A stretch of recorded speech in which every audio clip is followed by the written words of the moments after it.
ஒன்றா இருக்கும்போது நான் டைம் ஸ்பெண்ட் பண்ணுறது தான் சாப்பிடும்போது கூப்பிடுவாரு. ஆனால் அவரை பார்த்தா எல்லாருக்கும் ரொம்ப பயம். He was a very strict man. நல்லா படிக்கணும், ஈவினிங்கில் விளையாடணும், எக்ஸசைஸ் பண்ணணும், எல்லாம் ரொம்ப ஸ்ட்ரிக்டாக வளர்த்தாங்க. நடுவில் என்னாச்சுன்னா, நாங்கள் ஏதாவது லேட்டாக தூங்குறோம், லேட்டாக எழுந்திரிக்கோன்ட்டு கரெக்டாக 10 மணி ஆனால் எல்லாமே என் ரூம் கொண்டு வரணும். எல்லாமே பெட்டெல்லாம் நாங்களே தூக்கிட்டு போவோம். தூக்கிட்டு போய் அங்கே போட்டு படுத்துட்டு காலையில் எழுந்திரிக்கும் போது எல்லாத்தையும் மடக்கி வச்சுட்டு கீழே கொண்டு வந்தோம். பசிக்காக ரொம்ப கஷ்டப்பட்டிருக்கும் போது பக்கத்து வீட்டில் அந்த அம்மாக்கிட்டேருந்து இட்லி வாங்கி சாப்பிட்டாங்களாம். அப்போது அம்மாவுக்கு எங்கள் பாட்டிக்கு பயங்கரமாக கோவம் வந்து தண்ணி குடிச்சிட்டு படிக்க வேண்டியதாக ஏன் பிச்சை எடுக்கிறீங்கன்னு பிடிச்சி ரொம்ப அடிச்சுட்டாங்களாம். அந்த சமயத்தில் வந்து யாரையும் பார்க்க விடலை. என்ன காரணம் என்னன்னு தெரியல. அப்பாவுக்கு ரொம்ப வருத்தமாகி நேராக எழுந்து போயிட்டாங்க. பார்த்தே ஆகணுன்ட்டு. அப்புறம் போய் பார்த்தபோது 2 பேரும் கண் கலங்கிட்டாங்க. கண் கலங்கி நம்மளை கொஞ்சம் பேசிகிட்டு இருந்தாங்க. அப்புறம் வந்த உடனே அன்றைக்கி ராத்திரி தான் ஒரு ஸ்ட்ரோக் வந்தது. ஹாலில் வச்சுருந்தாங்க. அப்புறம் இவர் உள்ளே வந்து சோஃபாவில் உட்காந்து அழுதாங்க. எல்லாரும் போய் நின்றோம். அப்போ அவர் சொன்னார், எங்கள் அண்ணன் போயிட்டாருன்னு 1 வருஷம் தான் நான் இருந்தேன், இப்போ போன்னு சொல்ல முடியாது அப்படின்னு. என் வேலைக்கு சிபாரிசு வந்து ஜானிங்க. அவங்க எங்கிட்ட செல்லமாக இருந்தாங்க. பட் இது என்னமோ அந்த ஈக்குவேஷன் எங்களுக்கும் அவங்களுக்கும் சரியாக, எங்கள் ஃபேமிலிக்கு அவங்களுக்கும். And she was close to me. But ஆனால் எங்களுக்கும் அவங்களுக்கும் அந்த ஈக்குவேஷன் சரியில்லாமல் இருந்துச்சு. அண்ணன் வந்து மீன்ஸ் சாப்பிட்ருக்காரு பொண்ணு நடந்துக்கிட்டே இருக்காரு. அப்போ சித்தப்பா சொன்னாரா, ஊந்து வச்சுனீங்க. அப்போ அந்த அத்தையம்மான்னு ஒரு ஆளுமா இருக்காங்க. அவங்க என்ன பண்ணாங்க, யானிமா வந்து பனிக்கட்டில் உட்காந்துருந்தாங்க. கே ராமசாமியோட ஒய்ஃப் இருக்காங்க, கல்யாணி அம்மான்ட்டு. அவங்களும் பேசிகிட்டு இருக்காங்க. அந்த டைமில் ஜன்னலம் திறந்துருக்காங்க. அப்போ அவர் ராதான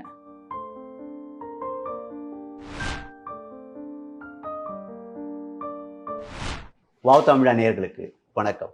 எம்ஜிஆரின் அண்ணன் எம்ஜி சக்கரபாணி அவர்களின் மகன் MC ராஜேந்திரன் அவர்கள் நம்முடன் இருக்கிறார். வணக்கம் ராஜேந்திரன் சார்.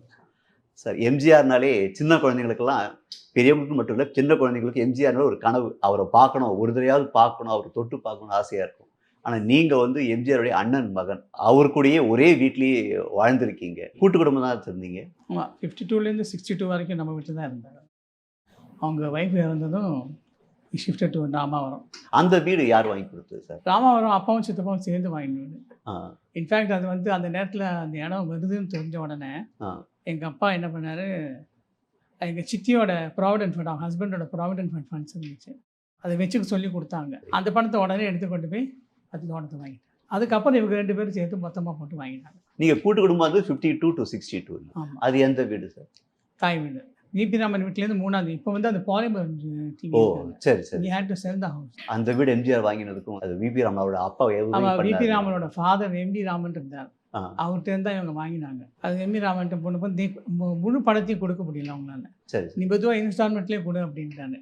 சரி. பிகாஸ் அவருக்கு சித்தப்பா ரொம்ப பிடிச்சிருச்சு அவருக்கு. அதனால அவரை நீ எப்போ உனக்கு முடியுமோ அப்போ கொடுன்னாரு. அப்போ 2 இன்ஸ்டால்மெண்ட்டில் பே பண்ணாங்க. அது இப்போ தே பாண்ட் ஃபார் 17,000 rupees டோட்டலாக. நீங்கள் இப்போ சித்தப்பான்னு எங்களுக்காக சொன்னால் நீங்கள் கூப்பிடுறது சேச்சா தான் இல்லையா? சேச்சான் தான் கூப்பிடுறாங்க. அதுக்கு என்ன அர்த்தம் சார்? மலையாளத்தில் செரியாச்சான்னு பேர். அந்த ஷார்ட் ஃபார்ம் சேச்சான். எம்ஜிஆர் வந்து எந்த அளவுக்கு உங்களோட டைம் ஸ்பெண்ட் பண்ணுவார் சார் ஒன்றா இருக்கும்போது? ஒன்றா இருக்கும்போது நான் டைம் ஸ்பெண்ட் பண்ணுறது தான் சாப்பிடும்போது கூப்பிடுவாரு. ஆனால் அவரை பார்த்தா எல்லாருக்கும் ரொம்ப பயம். He was a very strict man. நல்லா படிக்கணும், ஈவினிங்கில் விளையாடணும், எக்ஸசைஸ் பண்ணணும், எல்லாம் ரொம்ப ஸ்ட்ரிக்டாக வளர்த்தாங்க. ஆனால் அதே நேரத்தில் ரொம்ப அன்பாகவும் இருந்தார். நாங்கள் சாப்பிடும்போது எல்லாரையும் கூட உட்காந்துச்சு எங்களுக்கெல்லாம் அவரே ஊட்டி விடுவார். அவருக்கு என்ன ரொம்ப பிடிக்கும் சார்? எங்கள் அம்மா பண்ணுற கருவாட்டு குழம்பு ரொம்ப பிடிக்கும், கருவாட்டு வார்த்தை தான் பிடிக்கும். அவருக்கு வந்து அம்மானா அவ்வளோ அன்புன்னு கேள்விப்பட்டிருக்கோம். ஆமாங்க. தன்னோட அம்மாவை பற்றி உங்கள்கிட்ட என்னெல்லாம் ஷேர் பண்ணியிருக்காரு? எங்ககிட்ட அவர் ஷேர் பண்ணுறது வந்து எங்கள் அப்பா தான் அவரை பற்றி நிறைய சொல்லியிருக்காங்க. நான் அம்மானா அவருக்கு ரொம்ப பிடிக்கும். நாடகம் நடிக்க போனாங்க இல்லையா, அப்போ கூட அப்பா கிட்ட, எங்கள் அப்பா கிட்ட, ஐயோ அம்மா இல்லாமல் கஷ்டமாக இருக்குன்னு ரொம்ப அழுவாங்க. அம்மா பிரிஞ்சு இருக்க முடியலன்னு. ஆனால் எங்கள் பாட்டி ரொம்ப ஸ்ட்ரிக்ட்டு. அவங்க என்ன பண்ணுவாங்க, முரட்டுதானமா வெளியே போங்க, எல்லாம் பணிச்சு குட்டடி வாங்க அப்படின்வாங்களாம். அந்த மாதிரி ஒரு tough lady. She was a very tough lady. இப்போ எம்ஜிஆரும் எம்ஜி சக்கரபாணி சாரும் வந்து ரொம்ப கஷ்டப்பட்டு வளர்ந்துருப்பாங்க. அந்த காலகட்டத்தை பற்றி, அப்போ நடந்த சம்பவத்தை பற்றி உங்கள்கிட்ட சொல்லியிருக்காங்களா? அப்பா சொல்லியிருக்காரு, பசிக்காக ரொம்ப கஷ்டப்பட்டிருக்கும் போது பக்கத்து வீட்டில் அந்த அம்மாக்கிட்டேருந்து இட்லி வாங்கி சாப்பிட்டாங்களாம். அப்போது அம்மாவுக்கு எங்கள் பாட்டிக்கு பயங்கரமாக கோவம் வந்து தண்ணி குடிச்சிட்டு படிக்க வேண்டியதாக ஏன் பிச்சை எடுக்கிறீங்கன்னு பிடிச்சி ரொம்ப அடிச்சுட்டாங்களாம். அது அப்போ ரொம்ப சொல்லுவார். அதில் அந்த பசியாக இருந்தால் அவர் சத்துணவு திட்டத்தை கொண்டு வந்தார். யாரும் பசியோடு இருக்கக்கூடாது. அந்த பசி, அந்த அப்போ இட்லி வாங்கி சாப்பிட்ட அந்த நினைப்பு தான் வந்துடுது. இப்போ எம்ஜிஆருக்கு வந்து அம்மா மாதிரியே தன்னுடைய அண்ணன் மாரி மிகுந்த மரியாதை இல்லையா? அந்த மரியாதைக்கு ஏதாவது உதாரணம் சொல்ல முடியுமா? அதாவது அண்ணன் சொல்லாம எதுவுமே செய்ய மாட்டாருன்னுவாங்க. கட்சி விஷயம் கட்சி ஆரம்பிக்கும் போது இந்த மாதிரி அவர் மீட்டிங்கில் லார்ட்ஸ் ரோடில் பேசிட்டு அவங்கள கட்சியிலேருந்து விலக்கிட்டாங்க இல்லையா? ஆமா. அந்த டைமில் அப்பாங்கிட்ட தான் ஃபோன் பண்ணி பேசினார். ஆ. அப்பா சொன்னார், நீ எந்த முடிவு எடுத்தாலும் கரெக்டாக இருக்கும், தயவுசெய்து கோ ஹெட் அப்படின்னு. தன்னுடைய அண்ணன் சொன்னதை கேட்டு எந்தெந்த முடிவெல்லாம் அவர் மாற்றியிருக்காரு. 62 வரைக்கும் அப்பா தான் பார்த்துக்கிட்டு இருந்தார். அதுக்கப்புறமும் கொஞ்ச நாள் பார்த்துக்கிட்டு இருந்தார். அதுக்கப்புறம் அப்பா சித்தப்பா சொன்னார், நீங்கள் ரெஸ்ட் எடுங்கப்பா, சரி. அண்ணா நீங்கள் எடுங்க, நான் பார்த்துக்கிறேன் அப்படின்றாரு. அதுக்கப்புறம் அவரே பார்க்க ஆரம்பிச்சிட்டாரு. அப்பாவோட வந்து எம்ஜிஆர் வந்து வசதியானவராக இருந்தாலும் எல்லா மரியாதையும் கொடுத்தார் இல்லையா அப்பாவுக்கு? கண்டிப்பாக. ஸ்வேரிங் இன் செவரி நடக்கும்போது கூட ஆ. முதல்ல அந்த ஸ்வேரிங் இன் முடிச்சு நேராக எங்கள் வீட்டுக்கு தான் வந்தார். ஓ. அப்பா கிட்ட வந்து ஆசீர்வாதம். அதே மாதிரி 80ல் கூட ஸ்வேரிங் இன் முடிஞ்சதும் அப்பா ஃப்ரண்ட் ரோவில் உட்காந்தாங்க. இறங்கி வந்து அப்பா காலில் விழுந்து கும்பிட்டு தான் போனாங்க. இப்போ அவர் வீட்டில் எப்படி பொழுதுபோக்குவார் சார் எம்ஜிஆர் வந்து? என்னெல்லாம் என்டர்டெயின்மெண்ட்டுக்கு என்ன பண்ணுவார்? இந்த என்டர்டெயின்மெண்ட் எங்கெங்க அவருக்கு ஃப்ரீ டைமே இருந்ததில்லைன்னு நினைக்கிறேன் நான். கொஞ்சம் டைம் கிடைச்சா கொஞ்சம் படுத்து தூங்குவார். தூக்கம் கம்மியாக இருக்குன்றது ரொம்ப கம்மி தானே, அதனால. உங்களை அழைச்சிட்டு எங்கேயாவது வெளியெல்லாம் போயிருக்காரா? நாங்கள் கூப்பிட்டாலும் போக மாட்டோம். ஏன்னா அவரை பார்த்தா எங்களுக்கு பயம். ஏன் அவர் வந்து அவ்வளோ சாஃப்டான ஆளு? ரொம்ப சாஃப்ட், எங்களை நல்லா பார்த்துப்பாரு, எந்த பிரச்சனையும் கிடையாது. சரி. Very strict man. படிப்பு மார்க்ஸ் தான் கேட்பாரா? என்ன மார்க்ஸ் வாங்கியிருக்கீங்க அந்த மாதிரி? படிப்பில் ரொம்ப ஸ்ட்ரிக்ட் சார் அவர். ஆனால் இந்த அவர் அங்கே இருக்கிற வரைக்கும் நான் வந்து ஐ வாஸ் பெஸ்ட் ஸ்டூடெண்ட். ஓ. அதனால் என்னை எதுவுமே சொன்னேன் படிக்கல, நான் அடி அடிப்பார். படிக்கிறதுனாக்கா நீங்கள் அவர்கிட்ட நல்ல மார்க் வாங்கினாக்கா அடிப்பார். ஆமாம், கோவப்படுவாங்க. என்ன மார்க் ஷீட்டில் என்ன நடக்குது எங்கள் அம்மா கேட்பேன். அம்மாவை கூப்பிடாரு, அண்ணி என்ன நீ படிக்கிறாங்களா இவங்க ஒழுங்கா அப்படின்னு கேட்பாரு. எங்கள் அம்மா உண்மையாக சொல்லுவாங்க, இவன் படிக்கல அவன் படிக்கல என்ன சொல்லுவாங்க. இப்போ வந்துட்டு சாப்பாடு உங்களோட உட்காந்து சாப்பிட்டு அப்படி சொன்னீங்க. நைட் நீங்கள் அவரோட தூங்கிருக்கீங்களா? அந்த மாதிரி ஏதாவது அவருடைய பெட்ரூம்குள்ளே போவீங்களா? இல்லை, நடுவில் என்னாச்சுன்னா நாங்கள் எல்லோரும் லேட்டாக தூங்குறோம், லேட்டாக எழுந்திரிக்கோன்ட்டு ஆ. கரெக்டாக 10 மணி ஆனால் எல்லாரும் என் ரூமுக்கு வந்துடணும். எல்லோரும் பெட்டெல்லாம் நாங்களே தூக்கிட்டு போவோம்.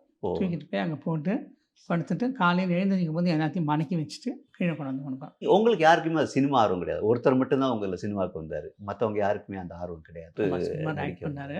உங்களுக்கு ஏன் அந்த ஆர்வம் இல்லை? அவருக்கு அந்த இன்ட்ரெஸ்ட் இல்லையா? எம்ஜிஆருக்கு நீங்களா சினிமாவில் வர்றது இன்ட்ரெஸ்ட் இல்லையா?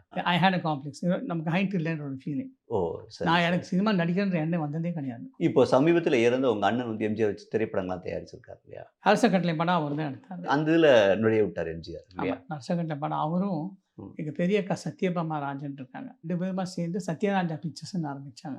சரி. அதில் தான் அரச கட்டளை எங்கள் அப்பா டைரக்ஷன். இப்போ கதையெல்லாம் சொல்லுவாரா வீட்டில்? ஏதாவது படம் இன்னைக்கு ஷூட்டிங்கில் எது நடந்துச்சு அந்த மாதிரிலாம் வந்து வீட்டில் வந்து சினிமா சொல்லுவாங்க? பற்றி எங்ககிட்ட பேசவே மாட்டார். ஷூட்டிங்கும் பார்க்க விட மாட்டார். ஓ சரி. படம் பார்க்கல, ப்ரிவியூ வந்ததுன்னா படம் பார்க்கலாம், அவ்வளோதான். இப்போ வீட்லேயே தியேட்டர் இருந்துச்சுல ராமவரம் வீட்லேயே? ஆமாம், அப்போ நாங்கள் வீக்லி ஒன்ஸ் அங்கே போவோம். ஏதாவது படம் எடுத்து போடுவார். அப்போ உட்காந்து கூட உட்காந்து பார்ப்பாரு. அவர் உடல்நிலை சரியாமல் போச்சு இல்லையா? அப்போ உங்கள் அப்பா எப்படி ஃபீல் பண்ணார்? அப்போ ரொம்ப அப்செட் ஆகிட்டாரு. என்ன நடக்குதுன்னு அந்த சமயத்தில் வந்து யாரையும் பார்க்க விடலை. ஓ. என்ன காரணம் என்னன்னு தெரியல. சரி. அந்த சமயத்தில் அப்பாவுக்கு ரொம்ப வருத்தமாகி நேராக எழுந்து போயிட்டாரு, பார்த்தே ஆகணுன்ட்டு. அப்புறம் போய் பார்த்தபோது 2 பேரும் கண் கலங்கிட்டாங்க. கண் கலங்கி ரொம்ப கொஞ்சம் பேசிகிட்டு இருந்தாங்க. அப்புறம் வந்த உடனே அன்றைக்கி ராத்திரி தான் அவர் ஸ்ட்ரோக் வந்தது. அந்த அப்போலோ ஹாஸ்பிட்டலில் அது பார்த்ததுக்கு அப்புறம் தான் ஸ்ட்ரோக் வந்துச்சு. அதுக்கு அமெரிக்காவுக்குலாம் போனீங்களா நீங்கள்? அமெரிக்காவுக்கு நானும் எங்கள் சிஸ்டரும் என் ஒய்ஃபு என் பிரதர் 4 பேரும் போனோம். கிட்னி பெஸ்ட்டுன்னு பார்த்தாங்க. அதில் எங்கள் அக்காவுக்கு வந்து கம்ப்ளீட் மேட்ச் ஆச்சு. எனக்கு 5% கம்மியாக இருந்தது. அக்காவை செலக்ட் பண்ணாங்க. பட் என்னை ஸ்டாண்ட் பை டோனராக அங்கே வச்சுக்கிட்டாங்க. எம்ஜிஆர் எந்த அளவுக்கு உருக்கமாக பார்த்தார்? இப்போ நீங்கள் தான் கிட்னி கொடுத்தீங்க, உங்கள் சிஸ்டர் தான் கொடுத்தாங்க, அவருக்கு எந்த அளவுக்கு இதுவாக இருந்தது? அவர் ஹாஸ்பிட்டலில் இருக்கிற வரைக்கும் அவருக்கு தெரியாது, நாங்கள் தான் கொடுத்தோம். இங்கே வந்ததுக்கப்புறம் தெரிஞ்சிருக்கும். இங்கே வந்து பண்ருட்டி சொல்லி தான் தெரியும். என்ன ரியாக்ட் பண்ணார் அவர்? உடனே அக்கா வர வச்சார். கூப்பிட்டு ரொம்ப கண் கலங்கி அழுதார். ஆனால் அப்போ நான் அங்கே தான் இருந்தேன். அங்கே வந்து அப்போ நான் ஜானகியம்மாவுக்கு நான் ரொம்ப க்ளோஸ். நான் அப்போ அங்கேயே இருந்தேன். நான் இருந்தேன்னா தங்கலை, காலையிலேருந்து மதியானம் வரைக்கும் இருந்துட்டு வந்துடுவேன். அமெரிக்காவில் இருக்கும்போது அந்த ரொட்டீன், ஏன்னா எம்ஜிஆர் நிறைய பேர் தெரியாது, நிறைய பேர் பார்க்கலாம் வர மாட்டாங்க. அவர் தனிப்பட்ட ஒரு வாழ்க்கை வாழ்ந்துருப்பார். அங்கே எப்படி இருந்துச்சு அவருடைய லைஃப் ஸ்டைல்? எப்படி? அவர் ரூம்லேயே தான் இருக்க முடியுது. பிகாஸ் அவர் ஆக்சுவலாக ஜான்வரி வரைக்கும் அவர் வெளியெல்லாம் அனுப்பலை. சரி சரி. அங்கேயே இருந்தார். ஒரே நாள் மாத்திரம் ஒரு ப்ரெஸ் கான்ஃபரன்ஸ் நடத்துகிறாங்க, அன்றைக்கி வெளியே வந்தார். February 1 ஒரு ப்ரெஸ் பெரிய மீட்டிங் நடத்துகிறாங்க, அன்றைக்கி எல்லோரும் வந்திருந்தாங்க, பேசுகிறாங்க. அங்கே இருக்க தமிழர்கள்லாம் எம்ஜிஆர் வந்து பார்த்தாங்களா? அன்றைக்கி தான் எல்லாரும் பார்த்தாங்க. நீங்கள் வந்து ராமவரம் தோட்டம் போயிருந்தாக்கா, இப்போது எம்ஜிஆர் சைடு சொந்தக்காரங்க இருப்பாங்க, ஜானகி மேடம் அவங்க சைடு சொந்தக்காரங்க, 2 பேருக்குள்ள க்ளோஸ்னஸ் இருக்குமா? இல்லை ஒரு சின்னதாக ஒரு எப்படி பாசமாக தான்? ஃப்ரிக்ஷன்லாம் ஒன்றும் கிடையாது. சரி சரி. இப்போ நாங்கள்லாம் நல்லா தான் இருந்தோம். இப்போ இருக்கிற மாதிரி இல்லை, இப்போ கொஞ்சம் ஃப்ரிக்ஷன் தான். அப்போ வந்து வெறும் நார்மல். அவங்க ஜானகி அம்மா ரொம்ப நல்லா பார்த்துக்குவாங்க. எங்கிட்ட ஷி வாஸ் வெரி நார்மல். இப்போ எம்ஜிஆர் வந்து எந்த திருமணத்துக்கு போனாலும் ஏதாவது பெரிய அளவில் கிஃப்ட் கொடுப்பாருப்பாங்க. மற்றவங்களுக்கே அப்படின்னு உங்கள் திருமணத்துக்கு அவர் எம்ஜிஆர் கிஃப்ட் பண்ணுறாரு. அவருக்கு பீரியடாக கல்யாணமே அவர் தாங்க நடத்தினார். கல்யாணம் அவர் தான் வந்தது, வரவேற்புரை கொடுத்தாரு. யூஸ்வலாக வந்து வரவேற்புரை கொடுக்கறது வந்து ஆரம்பிப்பன் தான் எல்லா கல்யாணத்துலையும். சரி சரி. ஆனால் அன்றைக்கி அவர் லேட்டாக வந்தார்ட்டு இவரே கொடுத்துட்டாரு. ஓட் ஆஃப் தேங்க்ஸ் பண்ணார். இப்போ நிறைய பேருக்கு எல்லாமே கொடுப்பார் இல்லையா, அவர் அள்ளி அள்ளி கொடுப்பார் இல்லையா, அது அப்பாவோ இல்லை ஜானகி அம்மாவோ அது வந்து எதுக்கு கொடுக்கணும், நம்ம பணம் இவ்வளோ செலவு பண்ணுறேன் அப்படின்னு கையை பிடிச்சது கிடையாது இல்லையா? எங்கள் அப்பா சொல்ல மாட்டார். இப்போ அவருக்கு உங்கள் அப்பாவுக்கு வந்து 10 பசங்க, ஆனால் அவருக்கு வந்து பசங்களே கிடையாது. அந்த கவலை அவருக்கு இருந்துச்சு, அந்த பசங்க இல்லைன்ற கவலை. அதை பற்றி ஏதாவது பேசுவாரா? பேசுவார்னா வெளியில் பேசியிருக்காரு, அப்பா சொன்னார். ஓ, அது வருத்தப்படுறான்டா, ரொம்ப அவனுக்கு அந்த கவலை நிறைய இருக்குது அப்படின்னா. ஆனால் வீட்டில் இருக்கும்போது நானும் கவலை இல்லைட்டா, நம்ம தான் 10 பசங்க இருக்காங்கட்டா அப்படின்னா.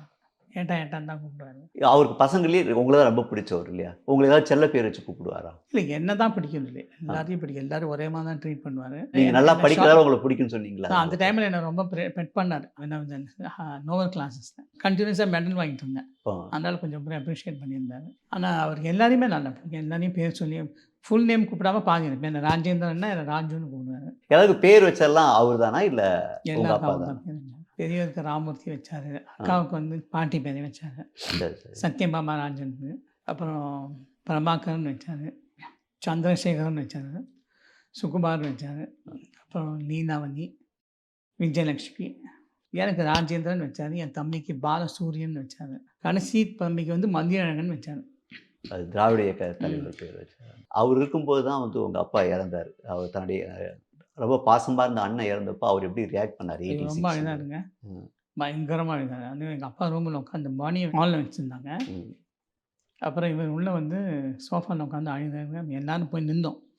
அப்போ அவர் சொன்னார், எங்கள் அண்ணன் போயிட்டாரு, இன்னும் 1 வருஷம் தான் நான் இருந்தேன், இன்னும் எப்போ போகணும்னு சொல்ல முடியாது அப்படின்னு. அந்த ஒரு ஊருக்கும் அவருக்கு ரொம்பவே இருந்துச்சு கடைசி காலத்தில். அவங்களுடைய ரிலேஷன்ஷிப்புக்கு வேறு ஏதாவது நெருக்கமான காரணம் ஏதாவது சொல்ல முடியுமா சார்? அவங்க ரிலேஷன்ஷிப் வந்து நெருக்கமான ஏதாவது சம்பவங்கள் சொல்ல முடியுமா? எம்ஜிஆருக்கும் எம்சி சக்கரபாணிக்கும் இடையிலான நிறைய விஷயங்கள் இருக்குது. ஒரு முறை வந்து ஃபாரின் இம்போர்ட்டட் கார் வாங்கினார். கார் வாங்குறேன்னு சொன்ன உடனே அந்த கார் முதல்ல அங்கே வந்த உடனே அவர் கூட பார்க்கல, நிசான் ஒரு கார் வாங்கினார். சரி சரி. சத்யா ஸ்டுடியோலேருந்து அந்த வண்டி எடுத்துகிட்டு முதல்ல அண்ணன்ட்டு காட்டிட்டு வாங்க. ஏன் அப்படின்னு கேட்டாங்க எல்லாரும். நான் இம்போர்ட்டட் கார் வாங்கணும்னு ரொம்ப விருப்பப்பட்டேன்னு எங்கள் அண்ணன் தான். அதோட தயவுசெய்து அவர் மாதிரி காமிச்சிட்டு வாங்க அப்படின்னா. இந்த அரசியல் விமர்சனங்கள் எல்லாம் வந்துட்டு உங்கள் அப்பா எப்படி எடுத்துக்கார்? எம்ஜிஆர் அரசியலுக்கு வந்து அவர் எப்படி விரும்பினாரா, இல்லையே தம்பிக்கு இதெல்லாம் தேவையில்லை அப்படின்னு நினச்சாரா? அப்படி இல்லை, அவர் அரசியல் அதாவது ஒரு நெகட்டிவ் பப்ளிசிட்டி தான் விடுங்க அப்படின்னு. அவர் அரசியலில் ஒன்றும் ஆசைப்படல எம்ஜிஆர் கூட? வேணான்ட்டார். எம்ஜிஆர் வேணாம், அப்புறம் நம்ம ஃபேவரட்டிசம் பண்ணுற மாதிரி இருக்கும், வேண்டாம். ஆனால் பிரச்சாரத்துக்கெல்லாம் போனார். அப்பா 72 கட்சி பிரிஞ்ச போது த்ரூ அவுட் த ஸ்டேட் போனார் அப்பா. அதே மாதிரி இவர் ஹாஸ்பிட்டல் இருக்கும்போது கூட அப்பா தான் ஃபுல்லாக போனார். பிரச்சாரத்துக்கு எல்லாம் ஒரு அப்பவும் போயிருக்காரு. நீங்கள் யாரும் அரசியலுக்கு வரவே இல்லை? நான் வரல. அதுவும் இதே காரணம் தான், ஃபேவரட்டிசம் வரும்னு அவர் இருக்கும்போது யாருமே அரசியல் பக்கமே போகிறாங்க. இப்போ உங்கள் சகோதரர்கள் ஒருத்தர் மட்டும், அந்த எம்ஜிசி சுகுமார் மட்டும் சினிமாவுக்கு வந்தார். கல்லூரி தேர்தலில் கூட நின்னார் அப்படின்னு கேள்விப்பட்டேன். இல்லை, அவர் இல்லை, என் பிரதர் சந்திரன் இருந்தார். அதெல்லாம் எம்ஜிஆர் எப்படி என்கரேஜ் பண்ணார்? எம்ஜிஆர் அது வந்து என்ன பண்ணாங்கன்னா, அது ஒரு கதை. அது வந்து அங்கே நின்றவரில் அண்ணா நகர்லேருந்து யாரும் ஒருத்தர் அவர் தான் நிற்கிறேன்னு சொல்லியிருக்காங்க போல் இருக்கு. அதை வந்து ஜானியம்மாகிட்ட போய் வேறு மாதிரி சொல்லியிருக்காங்க. ஜானியம்மா அதை பார்த்து தம்பி நிற்கிறாரா, அந்த வேணான்னு சொல்லுங்கன்னு அவங்க தான் சொல்லியிருக்காங்க. மிஸ் அண்டர்ஸ்டாண்டிங் தான். அப்புறம் அவர் உடனே கூப்பிட்டு சந்திரன் விலங்கு அப்படின்னு. அப்போ கொஞ்சம் இல்லை விலங்கு சொன்னேன். அவர் உடனே என்ன பண்ணிட்டான்னு ஒரு அறிக்கையை விட்டார். இந்த மாதிரி இல்லை, எனக்கு இருக்கும் ஒன்றும் இல்லை, உறவும் இல்லை அப்படி இப்படின்னு சொல்லி ஒரு அறிஞ்சு விட்டார். சந்திரன் அவருக்கும் இல்லை, ஃபேமிலிக்கே இல்லை, நான் வந்து அரசியலில் யாரையும் சேர்க்க விரும்பலை. என்னமோ இட் வாஸ் கொஞ்சம் கஷ்டமாக தான் இருந்திருந்தப்போ உங்களுக்கு. அப்போ உடனே அது கொண்டு தான் 4வது நாள் வீட்டுக்கு வந்தாங்க. அது நமக்கு ரியலைஸ்ட் தட் அது வந்து தவறான ஒன்று விஷயம்ன்ட்டு. அப்பா அம்மா அதை பற்றி ஒன்றும் கேட்டுக்கல, அப்படி விட்டுட்டேன். அவங்க 2 பேருக்குள்ள ஏதாவது கருத்து மோதல்கள் வருமா எம்ஜிஆருக்கும் எம்சி சக்கரபாணிக்கும் நடுவில்? கருத்து மோதல் அண்ணன் தம்பி இருந்தால் எல்லாருக்கும் டிஃப்ரென்ஸ் ஆஃப் ஒப்பீனியன் வரும். சரி, அந்த மாதிரி உங்களுக்கு வரும். பண்ணி எப்படின்னா நேரடியாக பேசிக்க மாட்டேன். சப்போஸ் எங்கள் மாமா இருக்கார் பிச்சப்பேன்ட்டு, அவர் தான் பயாலஜி டைரக்டர் எம்ஜிஆர் பிக்சர்ஸ். சரி சரி. அவரை வச்சு விட்டுன்னு விடுவார். இவர் அங்கே போனது அவன் கேட்க பண்ணுவார். ஆனால் நேராக பார்க்கும்போது 2 பேரும் ஒன்றுமே பேச மாட்டாங்க. அவர் மூலமாக அந்த கருத்து மோதல்கள் இதுவார். அதான் இவனு இன்னும் சொல்லுவார், 2 பேரும் நேராக பேச மாட்டாங்க, ஆனால் நம்மகிட்ட மாத்திரம் திட்டிட்டு இருக்காங்க அப்படின்னு. இந்த பண்டிகை காலங்களில் வீடு எப்படி இருக்குது? ஏன்னாக்கா நீங்கள் ஒரு 10 பசங்க, அப்புறம் வந்துட்டு அவருடைய வளர்ப்பு பசங்க கொஞ்சம் பேர் இருந்தாங்க, ஜானகி அம்மா அவங்க சொந்தக்கார அந்த பசங்க கொஞ்சம் பேர் இருந்தாங்க, ஒரு பெரிய ஒரு கூட்டமே இருக்கும். எப்படி உற்சாகமா இருக்குமா? ராமாவரத்தில் அங்கே முடிச்சுட்டு நேரம் இங்கே வருவார். நீங்க அங்க போக மாட்டீங்க. நாங்கள் இங்கே எங்கள் அப்பா இங்கே தான் எல்லாம் பண்ணுவாங்க. சரி, சரி. அது வந்து எல்லாருக்கும் துணி அவர் எடுப்பார். ஓ! ஆனால் அப்போ எப்படின்னா எல்லாருக்கும் துணி எடுத்தாலும் ஒரே துணி தான். வீட்டில் வேலை செய்கிறவங்கலேருந்து பெரியவங்களுக்குன்னு ஒரே யூனிஃபார்ம். ஓ! எல்லாருக்கும் ஒரு பட்டு சட்டை, பட்டு வேஷ்டி. எல்லாருக்கும் பணம் கொடுப்பாரு. ஓ! அது ₹2லேருந்து ₹5 ஆச்சு. ₹5லேருந்து 50 ஆச்சு.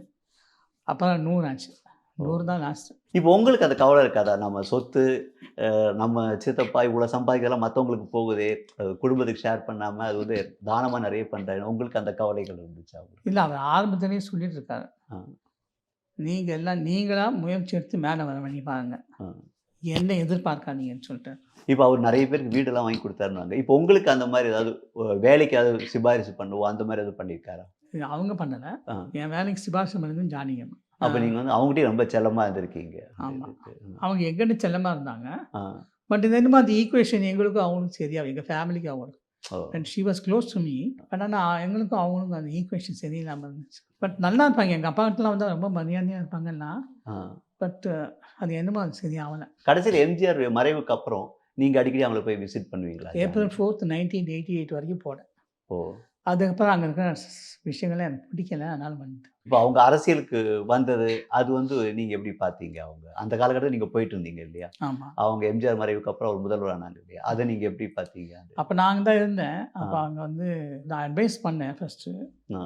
வேணுமா அக்கான்னு தான் கூப்பிடுவேன். சரி, சரி. அக்கா நமக்கு வேணுமாக்கா, உங்களுக்கு தெரியுமாங்க. நானா பண்ண போகிறேன், எத்தனை ஆஃபீஸர் இருக்காங்க பண்ணிப்பாங்க அப்படின்னாங்க. ரைட். அவங்க முதலே அது ஒரு இதாக இருந்தால் நான் தான் அடுத்த சிஎம்ன்ற மாதிரி தான் பேசிட்டாங்க அந்த பக்கம். அவங்க பேசலை, அங்கே இருக்கிறவங்க. அவங்க எல்லாருமே சேர்த்து அவங்கள சிஎம் ஆக்கினாங்க. அதுக்கப்புறம் கட்சிக்காரங்களாம் தொடர்ந்து உங்களை தொடர்பில் இருந்தாங்களா உங்க ஃபேமிலி? இல்லை, நான் வந்து பார்ட்டியோட எந்த கான்டாக்டும் இல்லை. இருந்தாலும் எம்ஜிஆரோட அங்கே ஃபேமிலி இருக்கிற அஃபிஷியல்ஸ்க்கு எல்லாரையும் எனக்கு தெரியும். சரி, சரி. அஃபிஷியலி எனக்கு எல்லாரோடையும் கான்டாக்ட்ஸ் இருந்துச்சு. ஆ. பார்ட்டி பீப்புள்ன்றது யங்ஸ்டர் தான். சைலேந்திர ஒரு சாமி தெரியும், ஏசி சண்முகம் அவருக்கு தெரியும், சரி, சரி. வெள்ளச்சாமியில் ஒருத்தர் இருந்தார். ஆ. அந்த மாதிரி யங்ஸ்டர் நமக்கு தெரியும். அவங்கெல்லாம் நம்ம வீட்லேயே வருவாங்க போவாங்க. ஆ. அண்ணங்களோடலாம் ரொம்ப க்ளோஸாக இருந்தவங்க அவங்க எல்லாம். இப்போ ஊர்ல எம்ஜிஆர் பிறந்த வீடு இருக்கு இல்லையா? அந்த வீடை அப்படியே மெயின்டைன் பண்ணுறதுக்கு நீங்க ஏதாவது பண்ணிட்டு இருக்கீங்களா? அந்த வீடு தான் நாங்கள் சைனியாருக்கு கொடுத்துட்டோமே.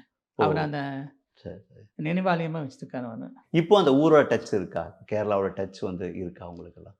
இல்லை, அங்கே யாரையும் தெரியவே தெரியாது யாரையும். சித்தப்பாவுக்கு ஒரு வருத்தம், அந்த ஊரில் அவங்க அம்மாவை சரியாக ட்ரீட் பண்ணலன்ட்டு. அதனால் அவர் யாரையுமே அங்கேருந்து என்டர்டெயின் பண்ணல. ஓ!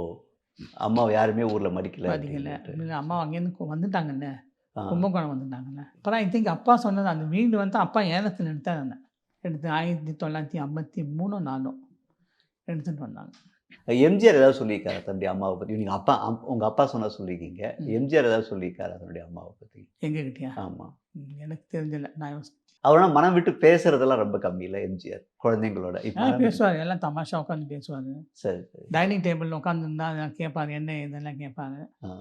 அன்னைகளுக்கு பையன் எதாவது கேட்டு சடனாக ஏதாவது தான் கோவம் வந்துடும். தப்பாக இருந்தால் சொல்லிட்டான். ஓ! சரி. அதுக்காக நாங்கள் அதிகமாக பேச மாட்டோம். இப்போ பிற்காலத்தில் எம்ஜிஆர் வந்து டிவியில் நிறைய படங்களாக பார்க்கும்போது நீங்கள் கூட இருந்திருப்பீங்க. ஆமாம். அவருக்கு அப்புறமா அவருக்கு பிடிச்ச ஹீரோ யாராக இருந்தார்? எனக்கு தெரிஞ்சு நான் அங்கே இருக்கும்போது ஒரு நாளைக்கு கீழே வந்து அந்த டேப்புன்னாரு.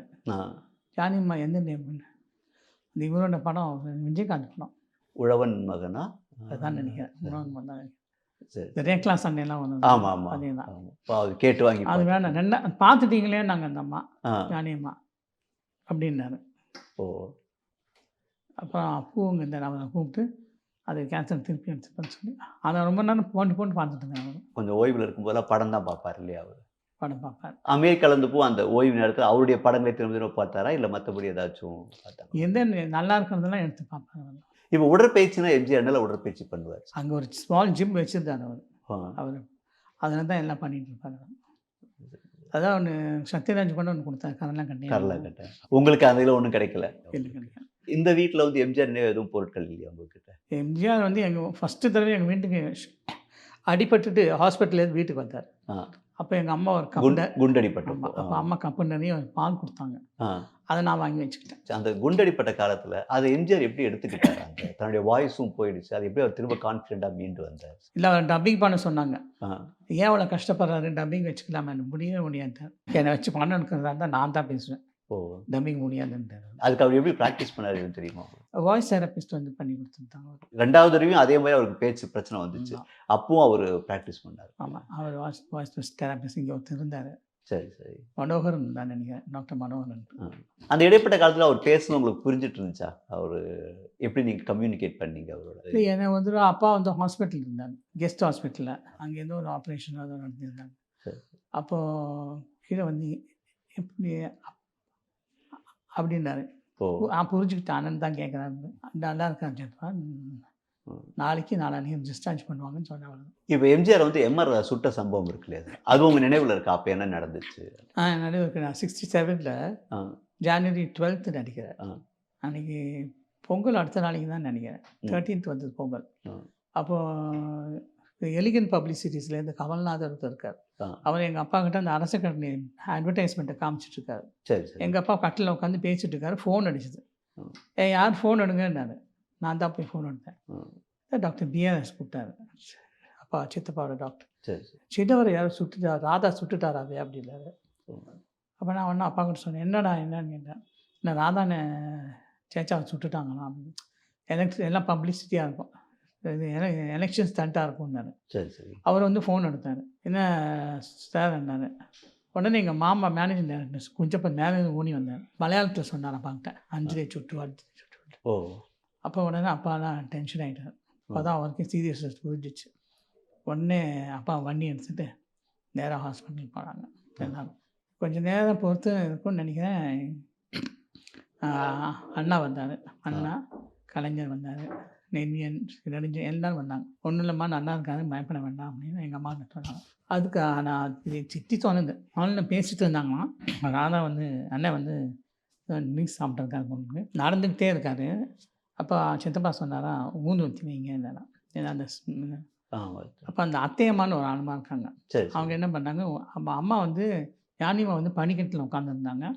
அவங்களும் இந்த ராமசாமியோட ஒய்ஃப் இருக்காங்க, கல்யாணி அம்மான்ட்டு. அவங்களும் பேசிகிட்டு இருக்காங்க. அந்த டைமில் இவங்க அந்த அம்மா ஊதி ஊற்றி வச்சாங்க. திருப்பி வந்துட்டாங்கன்னா திருப்பி வேறு எதுவும் கொண்டு வைக்கணும்னு போனாங்க. அப்போ இந்த பொண்ணு என்ன பண்ணிச்சு, நாட்டம் செல்வின்ட்டு ஜன்னலை திறந்துருக்காங்க. அப்போ அவர் ராதானை கதவை பூனிங்க மூடிட்டு. அப்புறம் அம்மா சொன்னாங்கன்னா, நீ வந்து அப்படின்னு. இந்த அம்மா திருப்பி உள்ளே போனாங்க. போயிட்டு திருப்பி வராங்க. சத்தம் நினச்சி ஷூட் பண்ணுற சத்தம். என்ன சத்தப்பா ஞானிமா கேட்டாங்க. இல்லைம்மா, சத்தம் கணிச்சு ஐயா கீழே விழுந்து கிடக்குறாரு அப்படி. யார் சொன்னது? இந்த அப்பா, அத்தையப்பா. அப்புறம் அந்த உடனே வாசு இருக்காங்க, இந்த பெட்ராந்தான் பண்ணி போலீஸ், அவர் பிடிச்சாரு. பிடிச்ச உடனே விதட்டப்பட்டார். அப்படியே எழுந்து பாடி கால் டிரைவரை கூப்பிட்டு அப்போவே போட்டிட்டு வேறு ஹாஸ்பிட்டல் போயிட்டார். அதுக்கப்புறம் இவர் அங்கே வந்து கொஞ்ச நேரம் சுற்றிட்டு இருந்தாராம். அப்புறம் இவர் எழுந்துட்டு போய் காரில் உட்காந்துச்சு. நேராக என்ன பண்ணுறாரு, சைதாப்பேட்டில் போய் இந்தியாவில் என்ன சுட்டுட்டான்னு எம்ஆர் ராதா. அந்த சம்பவம் வீட்டில் ரொம்ப ஒரு டென்ஷனாக இருந்துருக்குள்ள அவங்க எல்லாருக்குமே. வீட்டில் ரொம்ப பயந்துட்டாங்க. எங்கள் வீட்டுக்கு முன்னாடி அவ்வளோ கூட்டம் வந்துச்சு, பயங்கரமாக. இப்போ அரசியல் கட்சி தலைவர் யாராவது உங்கள் வீட்டுக்கு வந்தால் அப்போ நீங்கள் பார்த்து பேசியிருக்கீங்களா? அண்ணா வந்துருக்காரு, சித்தப்பா வந்தாலும் எல்லாத்தையும் பேசுவோம். அவரெல்லாம் என்ன பேசுவார் உங்கள்கிட்ட? அவர் எங்கிட்ட என்ன படிக்கிறீங்க எல்லாம் கேட்டால், என்ன என் தம்பி ரொம்ப பிடிக்கும், எல்லாரையும் பேசுவார். எல்லாரும் கலைஞர் கூட பேசுவார். சரி சரி. அவர் ரொம்ப பிடிச்ச ஒரு அண்ணா இல்லையா? அண்ணாவை பற்றி ஏதாவது எம்ஜிஆர் பேசியிருக்காரு? அவங்க அப்பா கிட்ட பேசிட்டு இருப்பார். அந்த மாதிரி அவர் ஏதோ ஒரு மீட்டிங் போயிட்டு வந்தோம், ரொம்ப பேசியிருந்தாங்க. நல்லா பேசினாருண்ணா. அது பேசிட்டு போயிட்டு அப்படின்னு பேசி. இப்போ உங்களுக்கு தெரிஞ்ச வரைக்கும் எம்ஜிஆருக்கும் கருணாநிதிக்கும் இடையில எந்த அளவுக்கு நட்பு இருந்துச்சு? எங்கள் அப்பா கிட்ட தான் அவர் க்ளோஸாக இருந்தார் கலைஞர். முதல்ல அவங்க ரெண்டு பேருக்கும் கொஞ்சம் ஃபிக்ஷன் இருந்துகிட்டே இருந்தது. அது எப்பவுமே நடுவில் நின்று பண்ணிக்கிறது இவர் தான். ஆரம்பத்துலேருந்து ரெண்டு பேருக்கும் ஒரு கொஞ்சம் ஃபிக்ஷன் எப்பவுமே இருக்கும். முதல்ல ஃப்ரெண்ட்ஸாக தான் இருந்தாங்க. அது அப்புறம் ஒரு ஃபிக்ஷன் எப்பவுமே இவங்களுக்கு கூட தகராறு இருந்தால் எங்கள் அப்பா சரி பண்ணுவாங்க. எந்தெந்த வகையெல்லாம் அப்பா வந்துட்டு எம்ஜிஆர் உதவிகரமாக இருந்திருக்காரு? சினிமா ஃபீல்டில் பிரச்சனைகளை கையாளுறதுக்கு, அரசியலில் எல்லாத்துக்கும் ஒரு அரசியலில் டைரக்டாக இல்லாட்டி கூட அதாவது ஃப்ரெண்ட்லியாக அட்வைஸ் கொடுப்பார் இல்லையா? இந்த மாதிரிலாம் அட்வைஸ் கொடுத்து அப்பா ஏதாவது அப்பாவுக்கு சித்தப்பாக்கு அட்வைஸ் பண்ணோன்னா அந்த கதவெல்லாம் சாத்துங்க, எல்லாம் வெளியே போங்கன்ட்டு தனியாக உட்காந்து பேசுவேன். ரொம்ப பனீடாக சில சமயம் தோட்டத்தில் இருந்து வந்தார். என்ன ப்ராப்ளம் தெரியும், ஃபேமிலியில் ஏதோ அவங்களுக்கு பிரச்சனை, அது ஐ கேனாட் வந்து ரொம்ப வருத்தப்பட்டார். அது ரொம்ப நேரம் பேசிகிட்டு இருந்தார். அப்புறம் அப்பா நிறைய அட்வைஸ் எல்லாம் பண்ணி, இவ்வளோ நாளாக உன் இமேஜோடு இருக்கேன், இதை மெயின்டைன் பண்ணுறதுக்கு you have to carry on அப்படின்னு நான் கேட்டேன். இப்போ எம்ஜிஆர் உங்களுக்குலாம் என்ன அட்வைஸ் பண்ணுவார்? ஜென்ரலாக படிக்கிறது மட்டும்தான்? படிங்க, நல்ல வேலைக்கு போகும், சினிமாவோ அரசியலுக்கும் வராதீங்க. உங்க அப்பாவுக்கும் எம்ஜிஆருக்குமான கடைசி சந்திப்புன்னு நீங்க எதை சொல்றீங்க? நீங்க இருந்திருக்கீங்களா அப்போ? ஆமாம், அப்பாவோட 75வது பிறந்தநாள் லாட்ஜ் ரோட் வீட்டில் தான் நடந்தது. ஆ. அப்போ சித்தப்பா வந்திருந்தார். அது என்ன வருஷம் அது? 86 ஜூன் நினைக்கிறேன். சரி. அப்போது அப்பா வந்து